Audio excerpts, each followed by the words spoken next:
Puji syukur pada Tuhan Yang Maha Kuasa atas penyertaannya sehingga pada kesempatan ini saya dapat mempresentasikan materi mengenai sistem uropatika. Sistem ini merupakan sistem yang sangat penting karena bertanggung jawab dalam proses filtrasi darah, pembuangan limbah metabolik, serta pengaturan cairan dan juga elektrolit, menjaga keseimbangan pH dalam tubuh. Pada presentasi ini, saya akan membahas organ-organ utama seperti ginjal, ureter, kandung kemih, dan uretra, beserta proses fisiologis yang terjadi di dalamnya. Pengertian sistem uropatika. Sistem uropatika adalah sistem yang berfungsi untuk membentuk, menyimpan, dan mengeluarkan urin. Urin merupakan hasil akhir dari filtrasi darah yang mengandung limbah nitrogen, obat-obatan, dan zat kimia sisa dari metabolisme. Sistem ini terdiri atas 4 komponen utama. Yang pertama itu adalah ginjal, kemudian yang kedua adalah ureter, kemudian yang ketiga ialah kandung kemih, dan yang terakhir ialah uretra. Seluruh struktur ini bekerja secara harmonis untuk mempertahankan homeostasis tubuh. Ginjal adalah organ berpasangan yang terletak di daerah lumbal kiri dan kanan di belakang peritoneum atau retroperitoneal. Ginjal kanan lebih rendah sedikit dibandingkan dengan ginjal kiri dikarenakan terdesak oleh hepar. Secara makroskopis, ginjal berbentuk seperti kacang merah, berwarna merah kecoklatan dengan panjang sekitar 10 hingga 12 cm. Setiap ginjal dilapisi dengan renal fascia, adipose kapsul, dan renal kapsul yang berfungsi memberikan perlindungan. Ginjal tersusun atas. Yang pertama, korteks renalis pada bagian luar. Kemudian medula renalis pada bagian dalam yang tersusun atas piramid renalis. Pada korteks terdapat jutaan nefron, yaitu unit fungsional pada ginjal.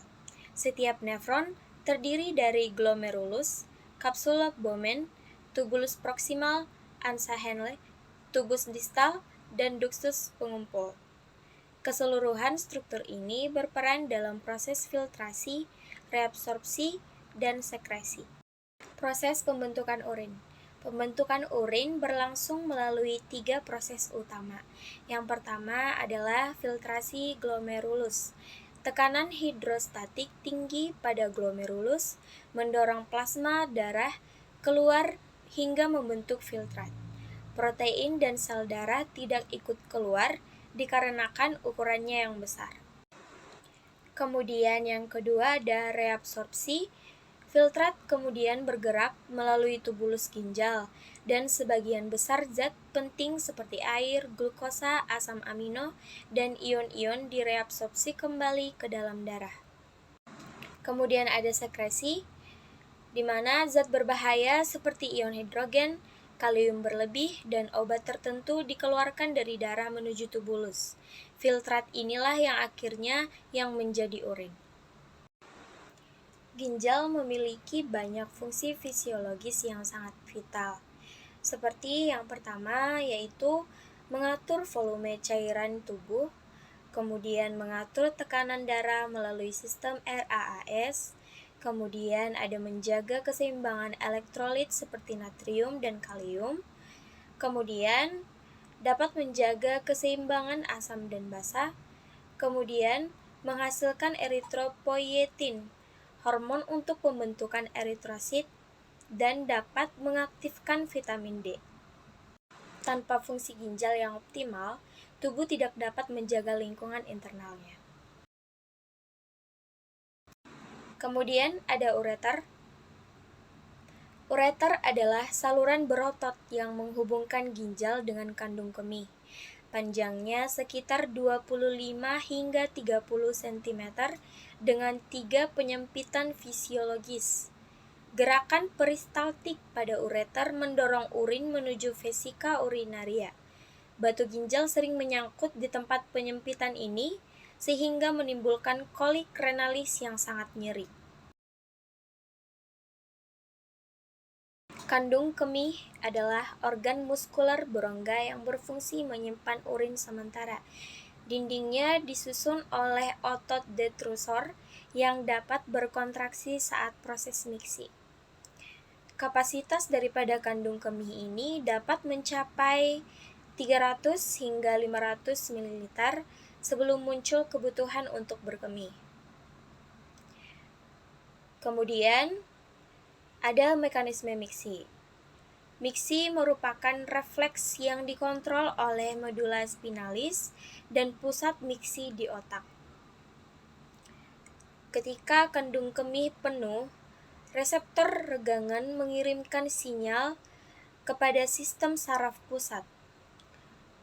Otot detrusor kemudian berkontraksi, sedangkan sfinkter uretra interna berelaksasi. Sfinkter uretra eksterna dikendalikan secara sadar oleh korteks cerebri. Gangguan miksi dapat terjadi pada cedera saraf, neuropati diabetik, atau kelainan pada pusat saraf.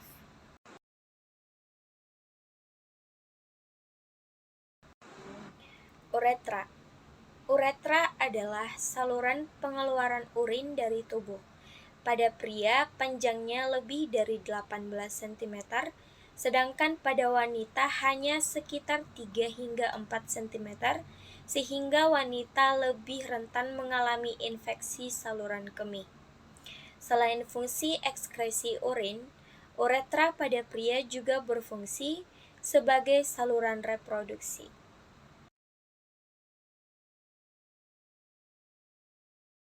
Kemudian homeostatis cairan dan elektrolit. Ginjal memiliki peran utama dalam menjaga homeostasis tubuh.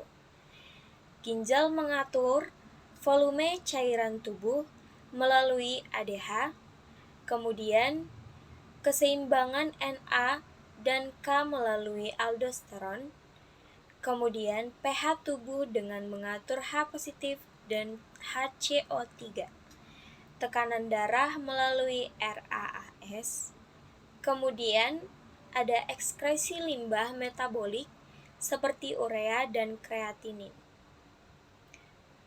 Ketidakseimbangan pada fungsi ini menyebabkan kondisi seperti dehidrasi, edema, asidosis, atau alkalosis.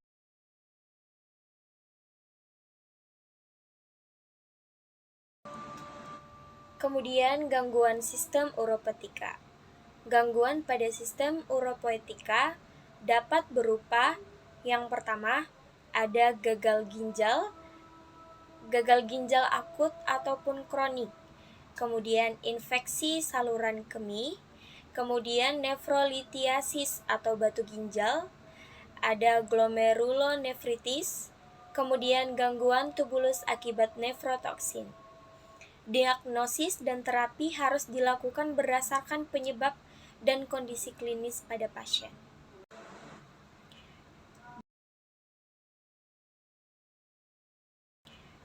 Demikianlah materi mengenai sistem uropoetika, mulai dari ginjal, ureter, kandung kemih, hingga ke uretra beserta mekanisme miksi dan homeostasis.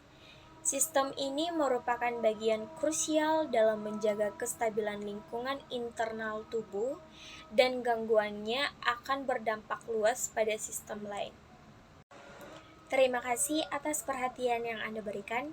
Tuhan memberkati.